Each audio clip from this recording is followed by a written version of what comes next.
This is my best friend, Nikki. She's an alcoholic and a lesbian. What? Unbelievable. You can be both of those things. I can. So many identities. So, what do you know about lesbians, or gay people in general, but let's try and keep it lesbian specific, and being addicted to shit? Not a lot. I mean, like, for me personally, but I don't know much about, like, the theory of it and, like, all of the, like, major studies that they do or whatever, because I've never really looked into it. I just want an opinion from a primary source. I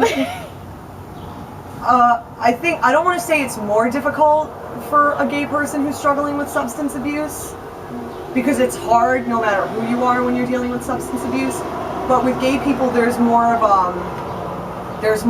an outside influence, I think, you know, because, like, they say that, like, alcoholism and addiction and whatever can be, like, a genetic disease, sort of, and, like, that's true to a certain extent, but there's a higher rate of substance abuse in the queer community because of outside factors, like homophobia, which causes internalized homophobia, and, like, self-loathing and not being able to respect yourself or accept yourself and things like that.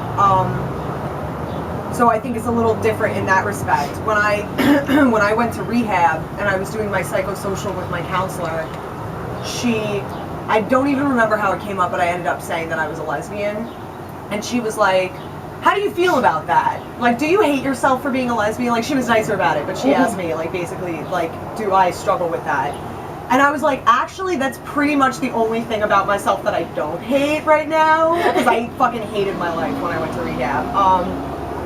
But for a lot of people, it's hard. I have a friend who has a pretty bad substance abuse problem right now, and it's because he's gay and he can't deal with it, you know? And, like, you drink to, like, get rid of all of those feelings, or you drink to allow yourself, you know, to, like, go and hook up with someone of the same sex or whatever. That way in the morning you could be like, oh my god, I was so drunk, like, I don't even know what happened last night. Yeah. You know, and you can kind of use that as a security blanket, you know? I think that's where a lot of it comes from.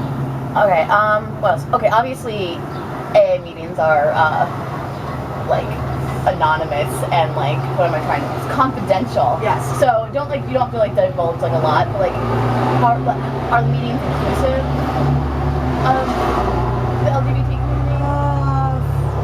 Yeah, now they are. It's difficult because AA is very, like, even today, it's very rooted in tradition and the way that it started, and people are very big into telling the story of how AA started, because it's such a big deal, where these, like, two dudes, Bill W. and Dr. Bob, were both alcoholics back when, like, there was no cure for alcoholism at all, and you were basically lost causes, and these dudes, like, got together and started talking to each other, and that's how they stayed sober, you know? And the way that a lot of the literature in AA is written is very gender specific, because when AA first started, it was only men, really. There weren't a lot of women, so they have a whole chapter that's to the wives of alcoholics.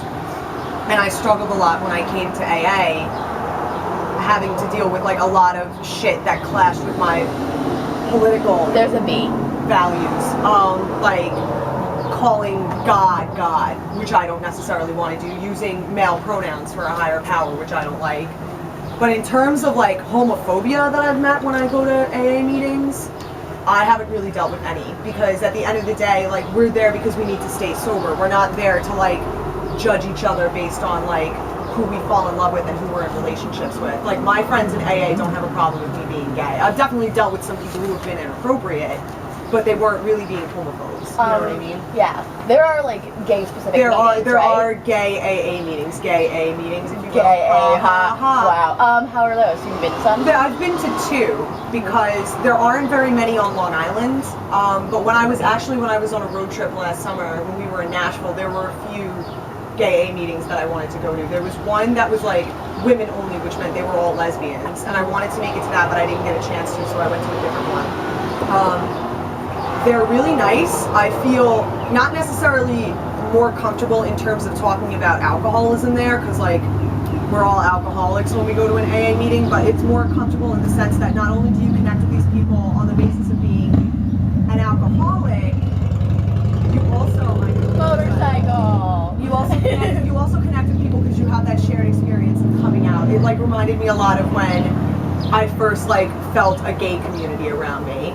you know, but now not only do I have a gay community that I can talk to about being gay, I have a gay community where we can talk about the fact that it's hard for us to connect with one another because the gay community is rooted in going to clubs and going to bars, and when you're sober, that's a different experience. Yeah, I want to know about that, like, yeah, because the gay community is a lot of clubs and bars and things. How has that affected you, like, since you got sober? Do you feel like it disconnects you a bit? Yeah. Yeah. It's hard, especially like because I'm living on Long Island now. The gay community, I don't want to say it's watered down, but it's more dispersed as opposed to the queer community in New Paltz, which is like this big bubble, and all of the lesbians know most of the other lesbians. You know what I mean?